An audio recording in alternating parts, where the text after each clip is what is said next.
Olha, não dá para negar, né? De reunião de trabalho a happy hour com os amigos, boa parte da nossa vida migrou para a tela do computador ou do celular. Mas e a nossa saúde no meio disso tudo? Será que a gente já parou para pensar no preço que essa conveniência toda pode estar cobrando? É exatamente sobre isso que a gente vai conversar. Pois é, a pergunta que não quer calar é essa. Essa vida cada vez mais online está fazendo mal para gente? Estamos, de certa forma, trocando bem-estar por praticidade? Para tentar responder a isso, vamos mergulhar num estudo bem interessante que investigou justamente esse ponto. E a nossa fonte aqui é uma pesquisa novinha em folha, que foi, assim, bisbilhotar os hábitos, até aqueles mais escondidos, de uma galera que vive e trabalha num ambiente 100% digital. Bora ver o que eles descobriram. Então, o cenário desse estudo, o nosso laboratório, digamos assim, foi a Universidade Aberta da Catalunha, lá na Espanha. E por que lá? Bom, porque essa universidade é pioneira em ensino à distância. Ou seja, é o lugar perfeito para entender o que acontece quando a vida de todo mundo é basicamente digital. E olha, não foi um estudo pequeno, não. Pensa só, mais de 2.600 participantes, entre estudantes e funcionários.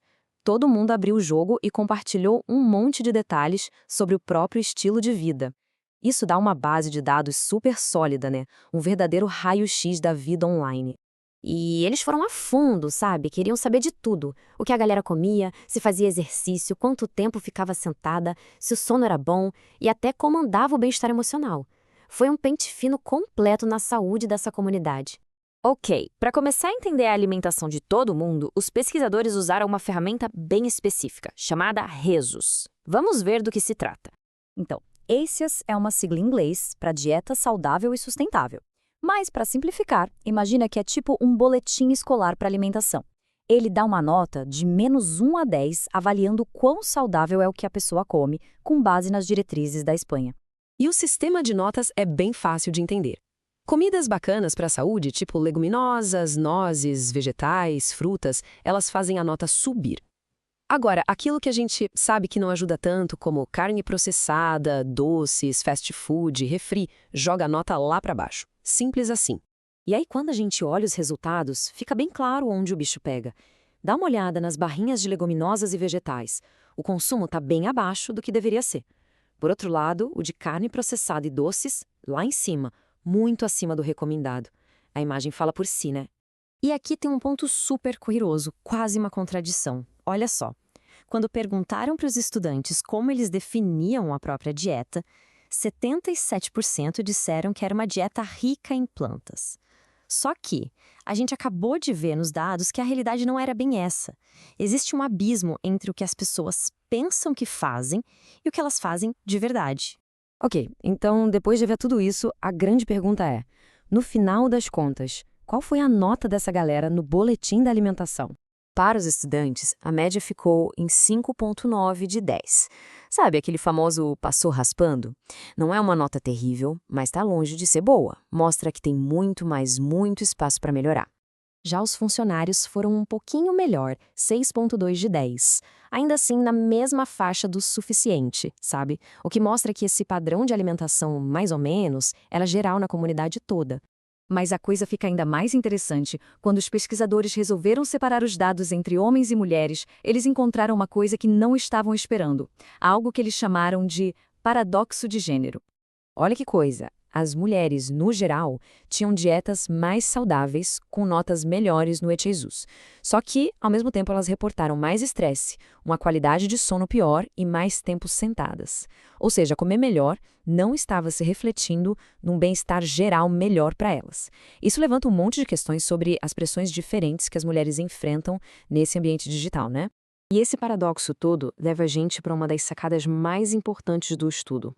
A de que nossos hábitos não vivem isolados. Eles formam uma verdadeira teia. A grande virada de chave da pesquisa é essa. Nenhum hábito é uma ilha. Pensa nisso como uma teia mesmo. Um fio mexe com todos os outros. Quem come bem tende a se exercitar mais. Quem se exercita mais, dorme melhor. E o contrário, infelizmente, também vale. Maus hábitos adoram andar juntos, em bando. E este quadro aqui mostra isso na prática, o tal do efeito de agrupamento. Quem tinha uma nota maior na alimentação também era mais ativo fisicamente, dormia melhor e se sentia melhor emocionalmente. Já quem tinha nota baixa, bom, aí vinha junto o sedentarismo, a maior chance de fumar e de estar acima do peso. É um efeito dominó, uma coisa vai puxando a outra. E essa frase do estudo original é crucial. Ela diz que comportamentos não saudáveis se agrupam com mais força entre aqueles com a pior dieta.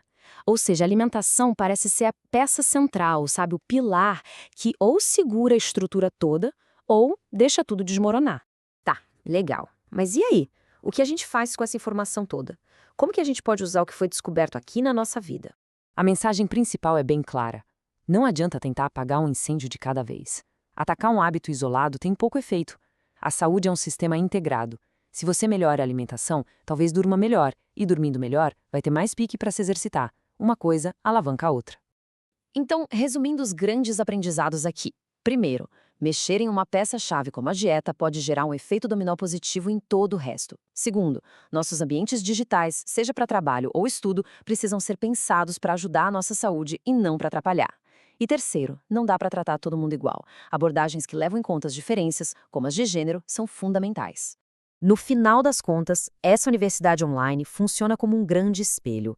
O que aconteceu lá é um reflexo do que acontece com muita gente que vive essa rotina de trabalho remoto, estudo online e muito, muito tempo de tela. E isso tudo nos leva a uma reflexão final, né? Se a gente parar para pensar na nossa própria teia de hábitos, qual seria aquele fiozinho que, se a gente puxasse com cuidado, poderia deixar a teia toda mais forte? Fica aí a provocação para a gente pensar. Valeu por acompanhar.